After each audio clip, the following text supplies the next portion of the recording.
Cody Johnson and Jordan Lynn Graham had just begun their journey as husband and wife, but what should have been a fairy tale romance quickly descended into a nightmare.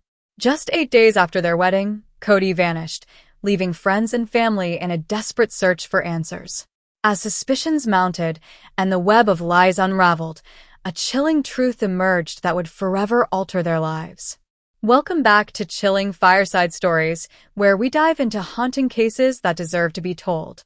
My goal is to share these stories with an utmost respect, to raise awareness, and to remember the victims. Now, settle in and let's begin.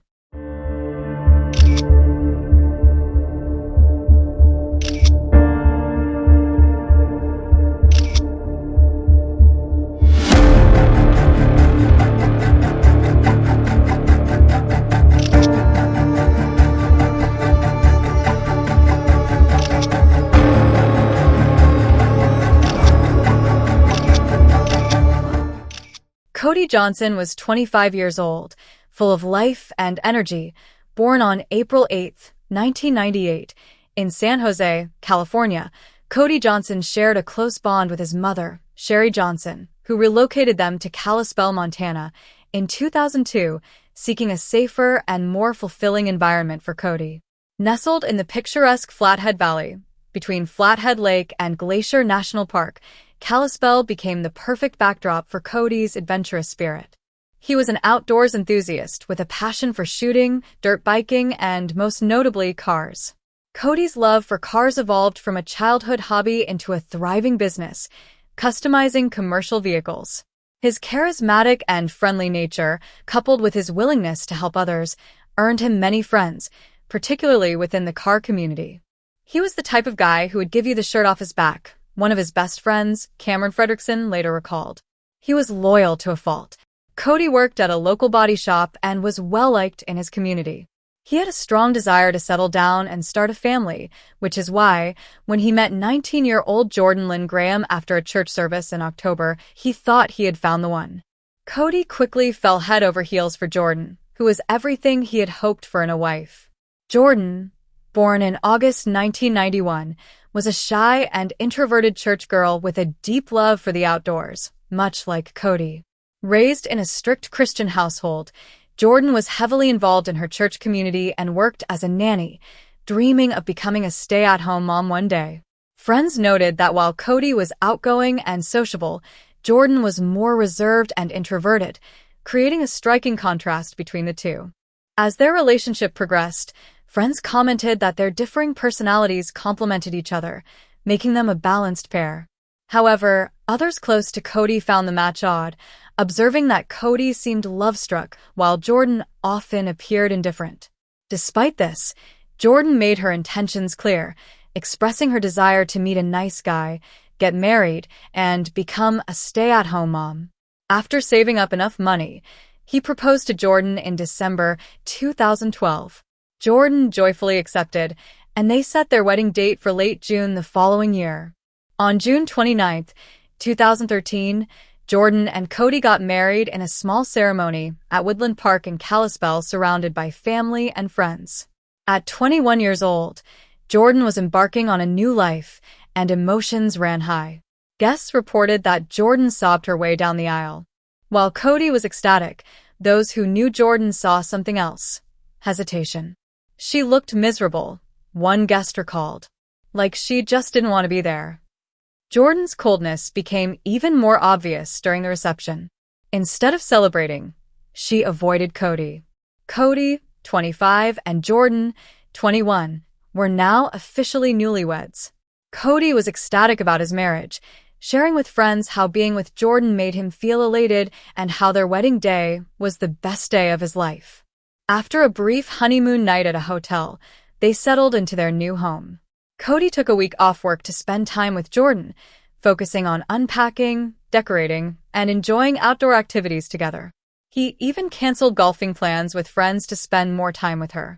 On Sunday, they followed their usual routine: church in the morning, a relaxing afternoon at the lake, and dinner with friends at Dairy Queen. On Monday, July 8, 2013, just 8 days after their wedding, Cody suddenly went missing. Cody's supervisor and friend, Cameron Fredrickson, became increasingly worried when Cody didn't show up for work. Cody was not typically late or out of contact. Cameron texted Cody at around 8:30 a.m., but received no response. 2 hours later, he called but got no answer. Calls to Cody's phone went straight to voicemail, leaving Cameron deeply concerned. By lunchtime, he reached out to friends to see if anyone had heard from Cody, but no one had. At 4:30 that afternoon, Cameron received a text from Jordan asking if Cody had made it to work. A similar message was sent to Cody's mother, Sherry, but she hadn't heard from him either. As worries spread among family and friends, Jordan, his wife, seemed to have no idea where he could be. Jordan told Cameron they had argued the night before and that Cody needed to blow off steam. She claimed some out-of-town car friends picked him up for a ride. With this information, Cameron began checking nearby hospitals, fearing Cody might have been in an accident. Concerned friends and families started gathering at Cody and Jordan's home, and Kalispell police were contacted to formally report Cody missing. Later, Jordan told her friends that Cody's phone and car keys were left in their garage when he abruptly left with his friends on Sunday evening. She watched them drive away, but hadn't heard from him since. Cameron, growing increasingly suspicious of Jordan, decided to investigate Cody's house himself. Finding the back door unlocked, he entered cautiously, hoping to uncover any clues or signs of what might have happened. He meticulously searched through the rooms, looking for anything out of the ordinary or incriminating, but his efforts yielded nothing concrete. Just under 2 weeks into their marriage, Jordan sat down with Kalispell police to provide her account of Cody's disappearance. She told Detective Zimmerman that they had spent Sunday evening having dinner with friends from their church. According to Jordan, Cody left with friends who were visiting from out of town for a joyride, suggesting that they might have headed to Hungry Horse Dam or Glacier National Park.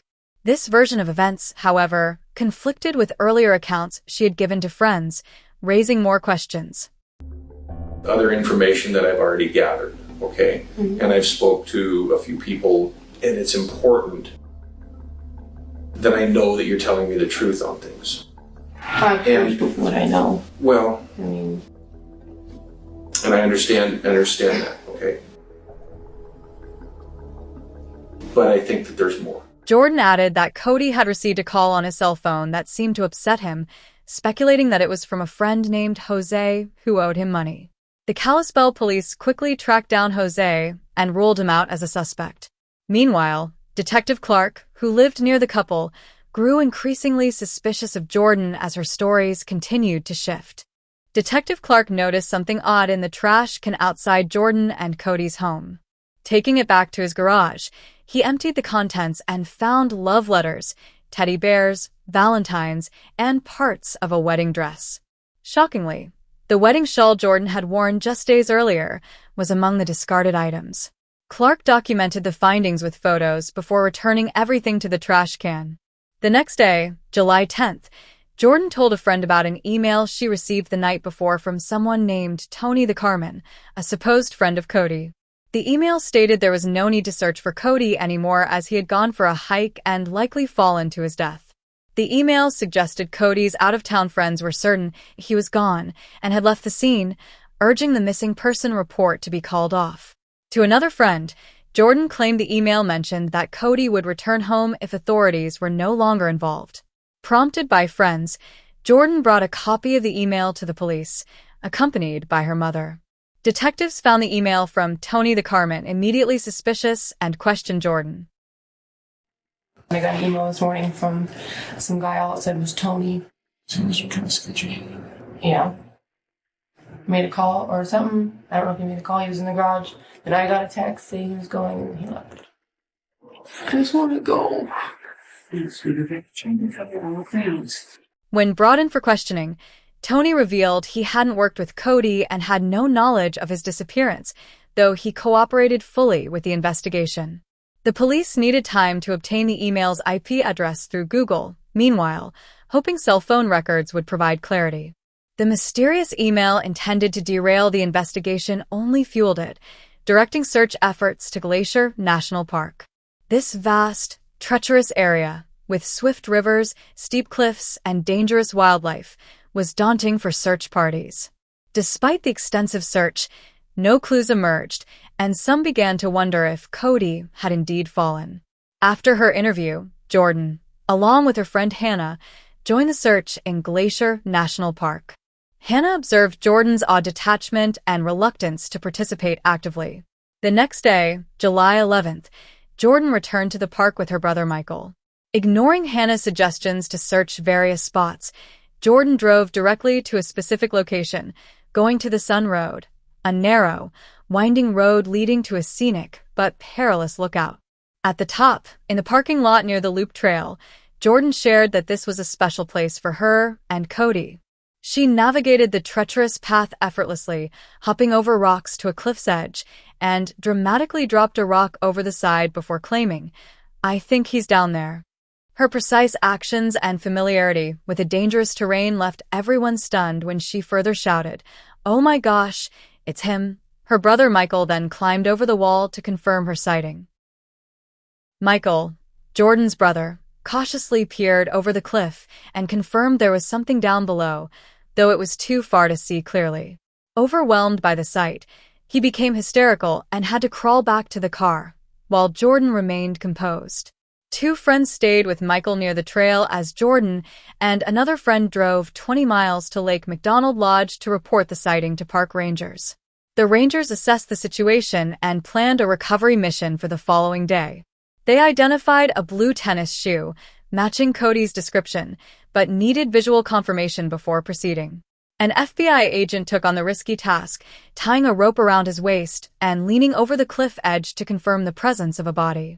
Cody's body was found lying in a pool of water at the bottom of a waterfall, severely injured, but identifiable by his wallet. The recovery team faced significant challenges, including hiking around treacherous terrain while carrying evidence collection supplies. Ultimately, a helicopter had to airlift Cody's body from the remote location. Breaking the devastating news to Cody's loved ones, investigators found his family and friends in shock, unable to fathom the loss, especially so soon after his wedding.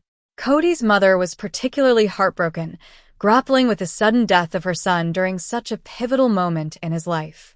With Cody's body recovered, investigators re-interviewed family and friends, learning that Cody had a fear of heights, making his presence on the cliff edge inexplicable unless he had been lured there.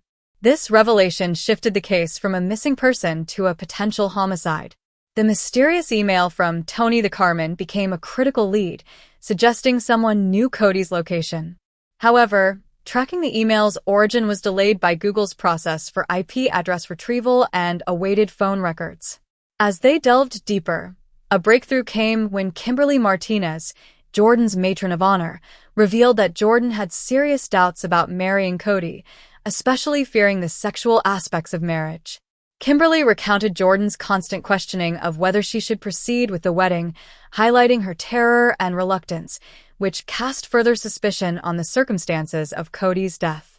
Jordan avoided intimacy on their wedding night by claiming she was on her period, a tactic she continued for the following week. She confided in Kimberly that the thought of intimacy terrified her, expressing regret and unhappiness through texts. "I haven't stopped crying since I got married," she wrote, lamenting her inability to change her situation. Kimberly advised her to talk to Cody, but Jordan feared it would break his heart. Just 2 days before Cody vanished, Jordan texted that Cody had held her down and got upset, but they seemed fine when seen in public. On July 7th, Jordan texted Kimberly, indicating she would reveal her true feelings to Cody that night. "Tonight's the night," she wrote, fearing his reaction. Late that evening, she visited Kimberly, claiming their discussion went poorly, and she decided to leave to give Cody space. She then spent time at her parents' house with her brother Michael.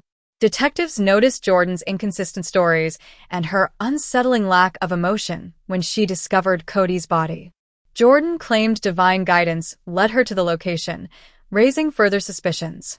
Eventually, Google provided the IP address, traced back to Jordan's stepfather's house, where the email from Tony the Carman originated. Family members denied sending the email, leaving Jordan as the prime suspect. Cell phone records placed both Jordan and Cody in Glacier Park on July 7th, with surveillance capturing them entering the park together. Confronted with this evidence on July 16th, Jordan broke down in tears and confessed, realizing her story had unraveled. Jordan recounted to detectives that after returning home from Dairy Queen, she told Cody she was unhappy in their marriage. This revelation sparked a heated argument, and, inexplicably, they decided to drive an hour away to Glacier National Park. Once there, they continued their argument near the Loop Trail's dangerous cliffs. I didn't want to do that trail because I was afraid he could fall, and he said I could do this with a blindfold on, and he said I could just put it on, take a step, and I wouldn't even fall. And it kept going through my head that, you are going to fall. I'm feeling, should have we waited a little bit longer and then got married? I wasn't feeling, on cloud nine. And then we were arguing some more. He went to grab my arm or my jacket, and I said, no, I'm going to defend myself. So I kind of let go, and I pushed, and he went over. There was no planning on your part to kill Cody? No. Okay. You hadn't planned that until this whole thing just kind of happened in the heat of the emotion and the passion of that situation. Rather than seeking help, she fled the scene and concocted a series of lies. Jordan confessed to fabricating the Tony the Carmen email from her stepfather's house. Although her admission shocked investigators, they needed more evidence before charging her. At Cody's funeral on July 22nd, Jordan's detached behavior, such as texting throughout the service, unsettled everyone. Cody's friends and family had long suspected Jordan's involvement. Despite this, her arrest was delayed until September 9th, when she was charged with second-degree murder and making false statements. Jordan remained unemotional during her arrest, and the case drew national attention. Questions lingered about whether Cody's death was a tragic accident or premeditated murder. Charged Montana newlywed Jordan Graham with second-degree murder for pushing her husband, Cody Johnson, off this cliff in Glacier National Park. But now a grand jury has added a charge of premeditated first-degree murder, which carries a minimum sentence of life in prison. Jordan was placed on house arrest with an electronic monitoring device, sparking outrage among Cody's friends and family. They sought justice for Cody, believing he didn't deserve his tragic end. The judge ordered a mental health evaluation for Jordan, and she had to complete any recommended treatment. In October, she was indicted on first- and second-degree murder charges, with a jury adding a charge of premeditated first-degree murder, carrying a life sentence without parole. Her trial began on December 9, 2013, in Missoula, Montana, under a strict timeline. Jordan, represented by federal public defender Michael Donahue, remained silent and unemotional throughout. The prosecution needed to prove beyond a reasonable doubt that Jordan's actions were premeditated. Michael Donahue argued that Jordan pushed Cody in self-defense and lied out of fear of disbelief. Testimonies from friends painted a picture of a strained relationship where Jordan felt trapped and repulsed by the idea of intimacy. The prosecution suggested that Jordan saw no way out other than eliminating Cody, while the defense portrayed her as a naive, socially awkward young woman overwhelmed by the situation. The coroner confirmed Cody's body was found head-first, without his wedding ring. On the day of his disappearance, Cody had canceled plans, believing Jordan had a special surprise for him, possibly luring him to the park. The discovery of a black cloth near Cody's body and Jordan's story about a blindfold further supported the prosecution's premeditation theory. During the trial, prosecutors suggested that Jordan lured Cody to the cliff under the guise of a romantic encounter, even mentioning a blindfold. Videos played in court highlighted her shifting stories and lies, painting a damning picture. Facing mounting evidence, Jordan took a plea deal on December 12, 2013, pleading guilty to second-degree murder and receiving a 30-year sentence. She admitted to acting recklessly but insisted it was an accident. The judge noted Jordan's lack of remorse, a sentiment echoed by Cody's disappointed friends and family, who felt the sentence was too lenient. Despite multiple appeals, Jordan's sentence was upheld, with her final appeal rejected in 2016. She will remain in prison until she is 50, a small comfort compared to the irreversible loss faced by Cody's loved ones. Cody was only 25 and all he wanted was to find the love of her life and to start a family. The tragic case of Cody Johnson serves as a poignant reminder that domestic violence can affect anyone, regardless of gender. While society often focuses on female victims, it's crucial to acknowledge that men, too, can fall prey to intimate partner violence. In fact, 1 in 7 men will experience domestic abuse in their lifetime, and approximately 1 in 3 victims of domestic abuse are male. Alarmingly, intimate partner violence accounts for about 5% of male homicides. This statistic underscores the lethal potential of abusive relationships, irrespective of the victim's gender. Throughout our journey together on this channel, we've delved into numerous cases where love turned lethal, highlighting the peril victims face at the hands of those they once trusted. As we honor Cody's memory, let us also recognize the resilience of his family. If you or someone you know is experiencing discomfort or fear in a relationship, speak up. Share your concerns with trusted friends or family members and seek professional support. Remember, your safety and well-being are paramount. If this case moved you, please like this video, subscribe to Chilling Fireside Stories, and share Cody's story so that his memory lives on. Thank you for watching, and as always, until my next video, stay safe and look after your loved ones.